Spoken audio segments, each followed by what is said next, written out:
Okay, welcome to this special virtual service. I'm so happy that we have a chance to to do this again for our community on YouTube and beyond. I'm so happy that we had the feedback that we did from when we created these Advent spiritual discussions, and I'm so happy to be able to do this again for Lent. So myself, Julia Baginski, and Reverend Janice Cary, both from Unity of Fort Pierce in Florida, are here today to talk about the first piece of Lent, beginning with Ash Wednesday. Yes, it's such a beautiful time, Ash Wednesday is. But I remember when I was growing up, and I had friends who would go to the various churches, mainstream churches, and they would go and get their ashes on their foreheads. And it was always intrigued me. What are you doing? What are you doing?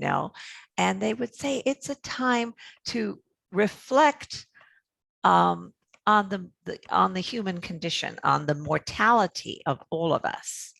And I think that's beautiful to notice and be aware that we're only here for a short parenthesis in eternity in this form, just in this form, right? And and the other aspect I think of it though was what I heard was it's always about forgiveness of sins, right? And as if we did something that we needed that forgiveness for, that we personally had done something, that we're born in sin. And so that never sat well.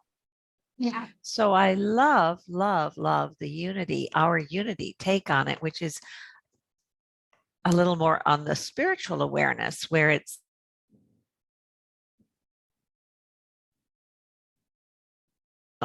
and entering into a cosmic unitive consciousness. So yes, there's release, there's let go that we're only a body, only a mind. And so we can move into that graceful gratitude that we're eternal beings. And what we're going through during Lent is to release what is it that's holding us in not knowing our true identity as the beloved of God, or as God expressing in this particular way, Christ within us. It's clearing the way for our Christ light to express into the world. Yeah, I think that is the deeper metaphysical, spiritual forgiveness aspect. So when we're talking about sin, it's less of making a list of things I think I did wrong, and then seeking out forgiveness for it, as much as it is taking it to that deeper understanding of, even the unity definition of sin is, where have I missed the mark? Yes. Where have I had an error of thought? Where have I thought myself less than a perfect, whole, complete child of God? That's where we get to forgive ourselves. And that's why I think so much of Lent and Ash Wednesday gets us into that mood of release, because that brings us into harmony with who we really are, with our divine nature.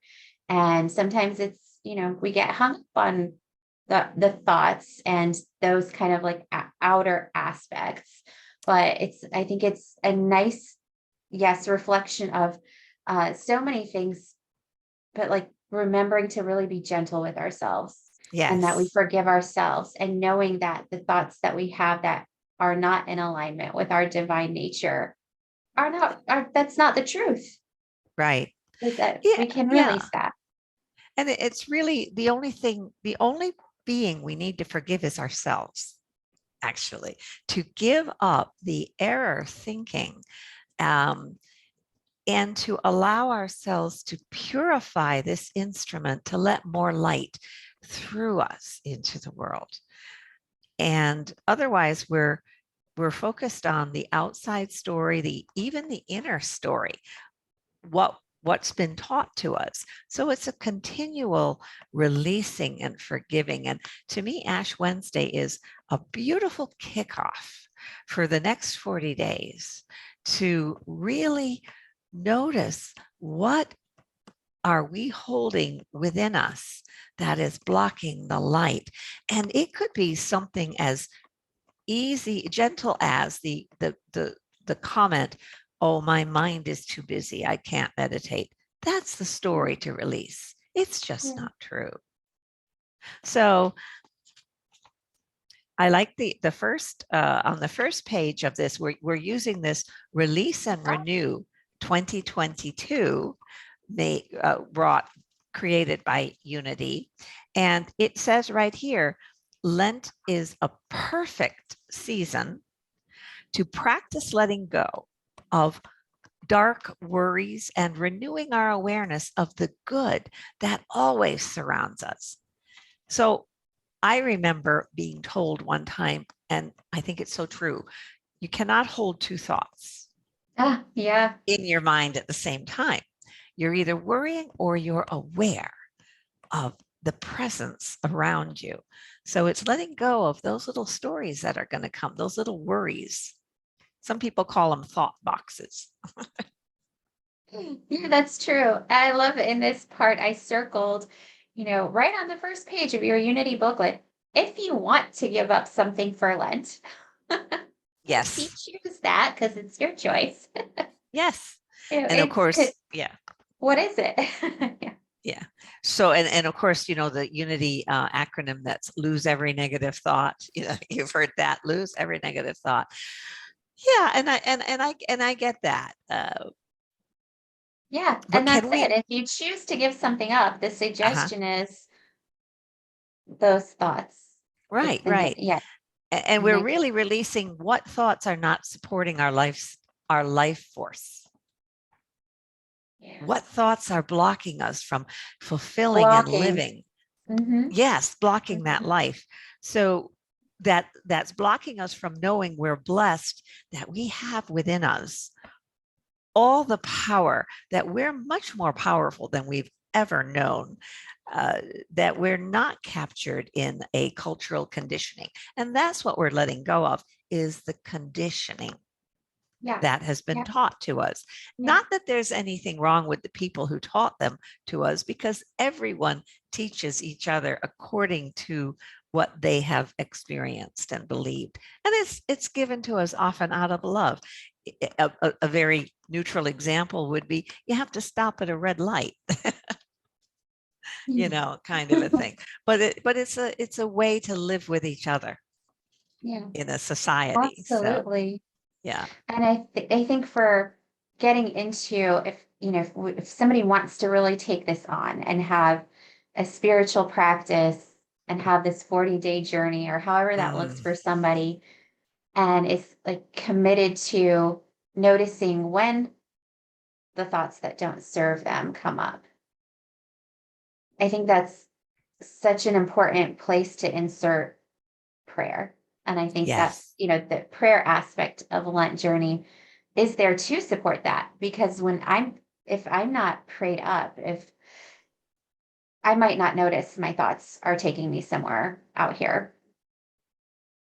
Does that make sense? So, It does. Our mind runs away with us, and prayer allows us to bring our mind back and focus our attention where we choose to focus it, because we have that power. That is our power. And like it says on this one, Reverend Gail McDowell writes, Easter is a story about the overcoming power of God in an individual life. So whatever experience we're having, whatever experience, as we turn within and connect with the presence of God within us, what we call in Unity, the Christ, the Christos, the light, that and continue to breathe, that lifts us above any appearance, any challenge that we momentarily are seeing, thinking about. We're much stronger than that. We don't need to be moved by that. And therein lies the denial aspect of Lent on Ash Wednesday. I deny that whatever situation is occurring is more powerful than the very essence and presence that lives me. Yeah. Yeah. It, Or it's, yeah. to disempower that thought. You know, if you are in a moment where you have an awareness that you're in a thought that isn't working for you, for me, you know, so Mhm. that's such a gift, because once we're in that awareness, then that automatically puts us at choice. You know, when Yes. we're aware of it, we can continue with it or we can shift into something else. And the denial is very powerful. And from that, like, even from a oneness perspective, knowing that I'm in charge of this, it is not something that is happening to me. I don't have to accept it as being real. You know, a release can look like an intentional disempowerment of the thought. And for me, that always looks like I give no power to the erroneous thought Yes. that there is not enough or that I am not enough. Or I give no power to the erroneous belief that I am not enough. Yeah. You're giving no power to the scarcity thinking, to Yeah. those thoughts. I love that. And I read in here, the Christ in you Mhm. has never been sick, broken, or unhappy. The Mhm. Christ in you is your true spiritual wholeness that transcends your mental and physical nature. That's what and I love when Myrtle Fillmore would come and say about denials, it's just brushing away the cobwebs. We Yeah. don't make a big deal about it. Just brushing away the cobwebs. We're kind of spring cleaning because, this is spring is the time of renewal. Yes. And we Yeah. clean our house. My desk, my computer, whatnot. Well, we clean our consciousness away, release what doesn't fit us anymore, just like we clean our closets. Yeah. That what Yeah. doesn't fit anymore, so that it can release it to, it may fit someone else, and then I can bring more good in. So what thoughts are holding me back? Where do I need to let go? I am for giving up old concepts. That's forgiveness, for giving That's a up. great definition of forgiveness. Yeah, Because it because has nothing to do with anybody else. there's a key point right there, Julia. Mhm. Nothing ever has anything to do with anybody else. It's about us. You know, this is the church. Here's the steeple, kind of Yes. a thing. This is our consciousness right here. And then we look at Matthew 5:13, Mhm. and we read, well, Jesus understood the power within himself. He urged his followers to accept the truth about themselves. What's our truth? We're spirit, Mhm. right? He knew that you can't outperform your own consciousness. So this is an opportunity to really rise up in consciousness, release even more that, oh my goodness, so stuff can be so deep in there, we don't know what we don't know until we're ready to let it go, because it comes up to be healed, meaning let go, healed, so we're aware of our wholeness. So it says in Matthew, Yeah. Yeah. you are the salt of the earth, but if the salt has lost its taste, how can its saltiness be restored? It is no longer good for anything, but is thrown out and trampled underfoot. You are the light of the world. I like this. A city built on a hill cannot be hid. No one, after lighting a lamp, puts it under the bushel basket, but on the lampstand, and it gives light to all in the house. In the same way, let your light shine before others, so they may see your good works and give glory to your Father in heaven. So when we get this awareness, we just let it shine from us. And Yeah. that takes forgiveness all the time. At least it does for me. Yeah. Continuously. And if purifying. you can visualize the forgiveness as just being, just allowing the light to permeate and destroy the darkness Yeah, all yeah, the time. It's just getting, it's moving more light through the darkness and having that image. That's right. beautiful, Darkness never, I don't remember who said that, but darkness never overcomes darkness. Only light can do that. right? You know, Right. And we that all one. have it. And Yeah. that's the good news. And so Yes. are we willing? Uncovering. Yeah, are we willing to let it shine? No matter what the circumstances, no matter what. So, and that's the willingness. And we have that power within us to be willing. Nevertheless, I am willing. I love those words. Nevertheless, I am willing. I'm So, willing. Yeah. but Yeah. but That was the key word in Reverend Galen's piece here, that the willingness, obedience, and surrender are the keys to resurrection. The ego must surrender to the Christ of our own being. And I was thinking, like, okay, that first sentence without the second one, just think willingness, obedience, and surrender are the keys to resurrection. But then the second sentence comes in, the ego must surrender to the Christ of your own being. Thank you. and so where's the work? It's here. It's inner work. It's Mhm. absolutely all inner It's work. all Yes. happening in our own consciousness, and Uh-huh. that's where it is. And I like it where it goes a little further. Jesus had to experience the cross before he experienced the resurrection. We have to cross out our beliefs that aren't consistent with the truth. So I see the cross, the horizontal and the vertical, right?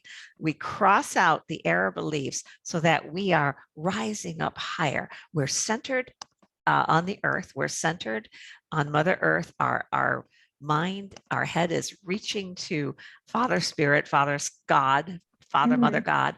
We cross out whatever it is that is grasping our attention so that we can be a witness and walk in the world, uh, allowing our light to shine without stories interrupting us. And that's another great example of how forgiveness works for us too. That Yes. that's what it is too. Yeah, and that's the 70 times 7. We have to continuously forgive to keep our instrument clear. So we can have a direct experience with life rather Yeah, than a experience of concepts. that's so true, because I think, forgiveness is a lot. And Yeah. it's not constantly thinking of where did I go wrong that I have to forgive, but it's the 70 times 7 is just because part of the human condition and our experience in the physical world, we cannot help but constantly encounter, these grabs for our attention, or placing our importance on something in the outer, that these are always going to present themselves all the time because we're walking in the world. Yes. And it's the opportunity to overcome having our sense of self be attached to those things, and being able to experience those things from our sense of knowing that we are the light, that we're experiencing this from our I amness. Right. Right. Yeah. And then we move on in this book, and it's talking about in here the Saturday experience. And of Oh, course, if you think about biblically, where I'm pretty sure she's talking about, from Good Friday to the resurrection, there's the Saturday experience. And so it's kind of like when we're in the midst of a challenge, when we're in, and it feels like a crucifixion. I mean, when we're in the midst of finding a diagnosis or something that shakes us to the core. And that is part of the human journey, where we're born into a world and we're continuously having to release, because we're not going to keep this form, but that's not who we are. And so it's you get into that point where you even cry out like Jesus did. And she writes here, my God, why have you forsaken me? I know, I certainly have felt that. Can we mhm. be with it? And that takes, we don't need to run away from discomfort, because we have within us the very essence and presence to allow us to sit with it and be with it. Let it be, let it be. Yeah. And as we breathe, it moves away, Right. and something else starts to arise. And of course we care, and, we do all we can to take care of ourselves, but there are times we need to really go within and stay away from others for a short time and come back to our true spiritual nature and give ourselves that time away and that compassion. So we can have that healing. Yes, Yeah. yes. Because if we don't, the crucifixion, the Saturday experience and the resurrection, this happens all the time. All the time. And it's not a bad thing. It's a No, natural thing. it's a cycle, Yeah, you it's a know? natural thing. And I think that we have a tendency, our society has a tendency to place judgments on feelings to a certain extent. I shouldn't feel this way. Or, Yes. oh, I Shouldn't, should be shouldn't. grateful or for this. But there's no feeling that comes up in us as a human being that we should judge or try to push away, like you're exactly like you're saying, like to the level of we have to be able to be with all of our feelings because they're all part of the human experience. We as human beings need to experience the full spectrum of all of those emotions, and allowing ourselves to do it and allowing them to move through to process, that is the healing. Yeah, And yeah, the more we deny or judge, not forgive, right? We don't experience the fullness. right, right, Yeah. right, right. And so it begins by, well, we recognize that's the Saturday experience, is what she calls it here. Yeah. And it plays out. Um, and I appreciate it. It's like she says it this way. It's like we are feeling entombed, and nothing can keep us there except ourselves. Nothing. And we say things like, I don't know how much more I can take. Well, until we decide to turn this over and seek the assistance of presence of God within us lifts us from that experience, and the dawning begins again, and another, and we begin again. We're renewed again and again and again. Yeah. Yeah. It's like the saying that I remember is the only way out is through. Yes, yes, yes. And out meaning coming back to lifting yourself up above and being with knowing, having that peaceful knowing that all is well. That does come, but you can't ignore it. The only way out is through. Right. And I Yeah. love these little affirmations that are on this one page, release and renew. I won't read all of them, but it's like, What I page is? release. This one is on page 9, 8 and Oh 9. yeah. Oh Yeah. yes, right. It's this is a little nutshell of what we're talking about when it comes Yeah. up. It's like, I release problems that seem overwhelming. I renew my awareness of my spiritual nature. We've just said all that, and that's what it's really saying. Yeah. We release, God has no needs. We want to go into the awareness of presence so we can have that communion. I release a habit, because that's all it is. I release a habit of judging others. It's just a habit. Yeah. How nice. I release the habit. I renew my commitment to see the divine in all beings. Mm-hmm.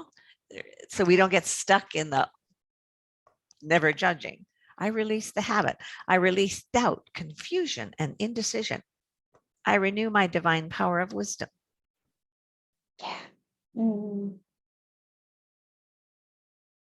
That's beautiful. I think this is really good for seeing like what's on the other side. What's on the other side of whatever you're experiencing? I release discontent and criticism. I renew my gratitude. Absolutely. Yeah. So it's These are just a great. shift. It's just a slight, I call it a holy shift in your mind, a holy shift. I release my darkest fears. I renew the strength and courage of my heart. I like that, to move into your heart space, to become Mhm. embodied again, Yeah. and to wait.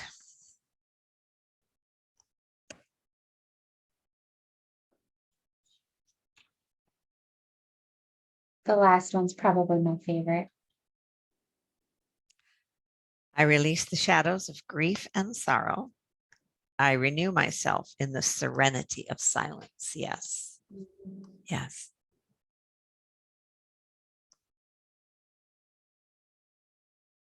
So I can sometimes see Ash Wednesday as we move on to March 2nd in this book, where it says, by taking time out of the busyness of my day, all the to-do things that we have to do, all the to do, I feel balance returning to my mind. And that's what it is.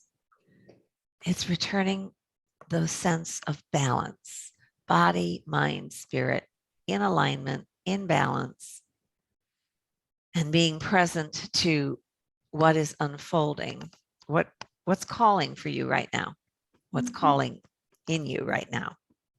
Yeah. And then I can remember I'm not on this journey alone. I remind myself that God and I are one. I'm not alone. That I am being infilled, informed, supported, breathed, and moved by this incredible, invisible essence of God that permeates all of creation. Mhm.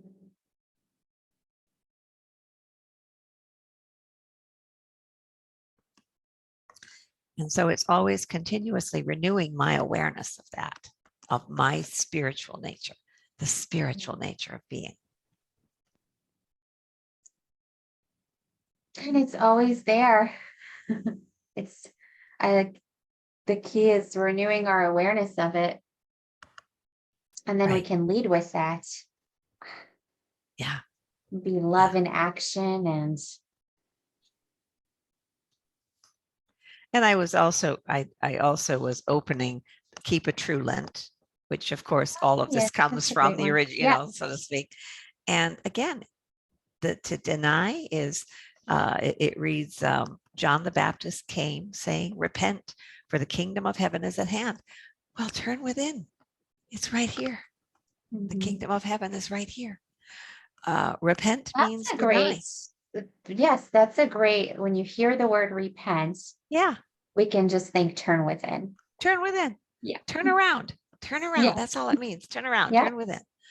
It means it says here, it's a relinquishment and should be made without too much vehemence. Therefore, deny out of consciousness old error thoughts as I gently sweep away the cobwebs.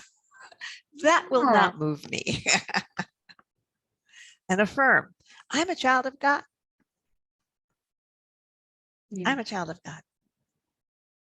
And I'm letting go of the old mortal beliefs. They helped me at one point. I don't need them anymore. And Yeah. the divine within, it flames up higher and higher, and guides us and leads us. So it's, denials and affirmations to me go very much hand in hand. You deny something and you affirm the truth. Yeah. And then really release it and be done with it. I think that was one of my biggest awarenesses is how much, something can happen and we just hold on to it. And I don't know if I read this or this is a conversation that I had probably with my mom, but it's like looking at like an animal, like a pet or a dog, and say they like make a mistake, they go potty in the house or something like that, Right. and they might feel bad about it one time, but but they probably never think about it again. Or maybe you yelled at your dog one time, they never hold it against you again. They just, Right. that moment happened and they don't carry it through into future moments. Like and that was like way of looking at, wow. So how much do we live this moment carrying the energy from like those experiences that we've had, into it, where we're really burdened. And that's the forgiveness aspect as well, because so much of it isn't even happening right now and has no relevance to the present moment. It's just those kind of thoughts that, okay, it has no purpose, no relevance. It doesn't serve us. It's not even happening right now. And it's Right. okay to let that go. And the It's kind more, yeah. it's kind of like saying, well, cast your burdens. What are your burdens? The stories Right, that right, you're right, holding exactly. to the Lord. The You cast your replay, the burden. Yeah. automatic. Yeah. That reminds me then, a little segue is on the 20th of March, we'll be holding a forgiveness workshop. And it's Okay. really about discovering, some, some people have called them samskaras. And it's what old stories are playing or what old patterns are playing. Because when something occurs to us, we're not actually responding to what's occurring. We're responding to what my dad did to me or to you, or, to your mother did, your father did, somebody did years ago. Right. It's exactly what you're saying. So we're already in the story, and that's what we want to keep letting go of and forgiving, so we can definitely interact with what is occurring right now. And Yeah. what is occurring before us right now has to do with so many more forces than just our own being. Yeah. We didn't create the whole thing, what did I do to cause this? No, no, no, no.